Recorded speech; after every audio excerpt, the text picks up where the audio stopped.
Ça se passe ici, sur France 3 Pays de la Loire, le cinéma. En l'occurrence, le club des cinéastes amateurs de Viers. Alors Viers, c'est une commune d'une commune nouvelle qui s'appelle Lys-Oléillon. Mais en tout cas, c'est la vie de Viers et de ses environs qui les passionne. La commune, son histoire, les petites comme les grandes histoires, celles de gens qui ont vécu à cet endroit avant eux et qui ont laissé en héritage un fonds documentaire considérable, des films qui constituent donc un patrimoine, une collection qui continue de s'étoffer, puisque régulièrement de nouveaux films, des reportages ou des fictions viennent compléter ce fonds. Voici un extrait justement d'un film récent. J'ai fait plusieurs ateliers comme ça, de pouring. Le dernier que j'ai fait, c'était à l'EHPAD de Noailles-les-Aubiers. Et là, les personnes âgées, quand on a commencé, ils me disaient « c'est pas possible, moi je sais pas dessiner, je sais pas peindre ». Et en fait, il n'y a pas besoin d'outils. Donc, le seul outil qu'on a besoin, c'est les mains, pour pouvoir guider la toile et guider la peinture partout. Ils ont été étonnés du résultat, mais même moi, ils ont vraiment sorti des beaux tableaux. Voici donc un extrait d'un reportage récent donc, de ce club des cinéastes amateurs de Viers-Lys-Oléillon. Danielle Simoneau, bonsoir. Bonsoir. Vous êtes la présidente de ce club. Yannick Frébeuf, bonsoir. Bonsoir. Vous êtes le secrétaire de ce club. D'ailleurs, les images là qu'on vient de voir sont les vôtres, parce que c'est vous qui avez fait ce reportage sur cet artiste. Alors un club qui compte combien de membres? Là, on a 2 spécimens, j'allais dire, mais il y a combien de personnes avec vous? On tourne autour de 10 personnes. 10 personnes. 10, 12. Je parlais de patrimoine. Est-ce que c'est ça? Est-ce que le but du jeu, de l'association, Yannick, c'est de collecter le maximum de films pour connaître l'histoire du lieu dans lequel vous vivez? Alors l'histoire et aussi la période contemporaine aussi également. On fait découvrir des portraits de personnages un peu insolites dans la région. C'est un peu notre objectif. Bon, combien de films vous avez dans ce qu'on peut appeler ce fonds documentaire, Daniel? Combien de films 80, 100, oui, beaucoup. C'est beaucoup. On va regarder des images d'un film qui date de 1952, oui. Le marché de Viers. C'est le film le plus ancien de votre collection? Oui, oui. Je pense, oui. Et on apprend quoi dans ce film? On va juste voir quelques images. Mais on découvre Viers à une autre époque, que c'était le plus grand marché des Pays de la Loire. On a du mal à l'imaginer aujourd'hui. Ouais. Que c'était le plus grand marché des Pays de la Loire. On y retrouve des gens qu'on a connus. C'est un autre monde et c'est une vraie richesse.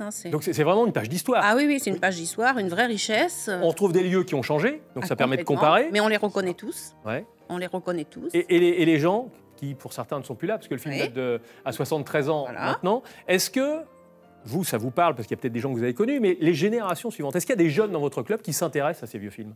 Alors, pas dans le club, parce qu'on est majoritairement un club de retraités. Voilà. C'est compliqué d'intégrer des jeunes pour les horaires, pour leur milieu scolaire, enfin, il y a tout un tas de raisons.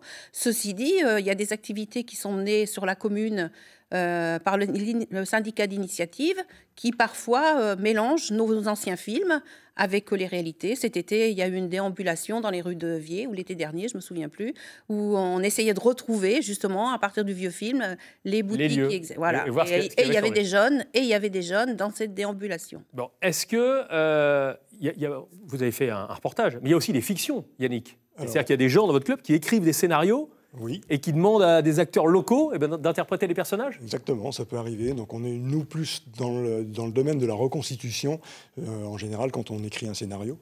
Mais oui, c'est le genre de travaux qu'on fait également. Les images qu'on voit là, de Jean-Louis Godet, votre vice-président, qui s'appelle Sorège. Vous avez amené quelques spécimens pour nous montrer, évidemment, que la technique a beaucoup évolué. On le sait en télévision, mais les téléspectateurs ne le savent pas tous. Donc ça, c'est quoi? Ça, c'est une bobine? Ça, c'est une bobine 8 mm. Alors, quand on parle de 8 mm, qu'est-ce qui fait 8 mm exactement? Alors, 8 mm, c'est l'image. C'est la largeur? Voilà, la largeur de l'image. En fait, on a une partie perforation et une partie image qui fait 8 mm à côté. Et ça, c'est un procédé qu'on utilisait jusqu'à quand? Aux années 80? Oui, 8 mm, c'est de 1932 à 1965. Voilà. Ensuite, on est passé au Super 8, un perforage plus petit, une image un peu plus grande. Ensuite, on a le VHS. Alors, VHS, on va montrer, parce qu'une cassette, ça ne parle pas à tout le monde. Alors, je vais montrer les cassettes. Voilà. Et puis aujourd'hui, on arrive. Donc, ça, c'est une cassette VHS qu'on mettait dans une caméra. Et ensuite, dans un magnétoscope. Ça ne parle pas à tout le monde, un magnétoscope. Si vous êtes né après 2000, ça ne doit pas beaucoup vous parler, mais sachez que ça existait, qu'on regardait des films là-dessus. Et puis, il y avait des cassettes qu'on mettait dans les caméras. Le même modèle, voilà, mais en plus petit. Et la bande est derrière cette protection plastique. Quand on mettait dedans, ça soulevait et ça lisait.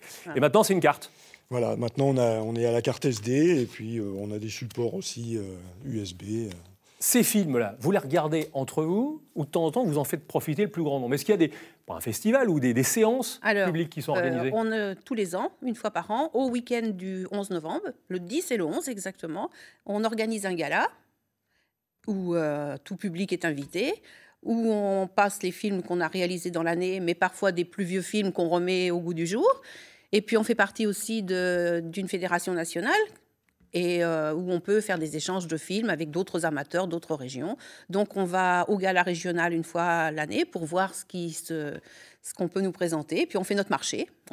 Et puis après, les films reviennent chez leurs propriétaires. Est-ce qu'il y a des familles de Viers ou du pays de Viers qui vous donnent des vieux films en disant ça c'est le mariage de ma grand-tante, ma grand-mère, j'étais petite, j'étais demoiselle d'honneur, maintenant je vous donne ce film parce qu'autant qu'il profite au plus grand nombre. Ça arrive ça? Oui, ça arrive. C'est un peu comme ça qu'on collecte d'ailleurs nos plus anciens films et qu'on en refait des montages pour pouvoir ensuite les transmettre aux archives départementales, notamment pour qu'on garde un souvenir de tout ça, quoi. Est-ce que ça a mis le pied à l'étrier à certains jeunes qui sont venus un temps dans votre club et qui sont devenus aujourd'hui des professionnels de l'image, qui ont eu envie de devenir professionnels du cinéma ou de la télé? Bien sûr, on a plusieurs jeunes qui ont passé un temps dans le club et qui aujourd'hui sont reconnus dans le métier.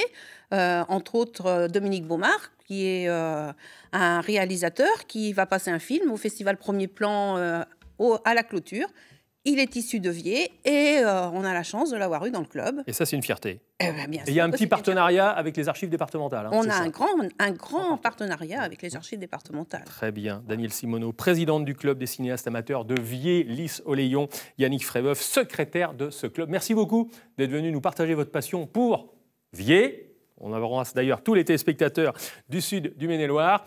Et puis pour tous ces films qui font vraiment un véritable patrimoine. Merci beaucoup. Restez avec nous ici, 19h20 se poursuit à présent la suite de l'info.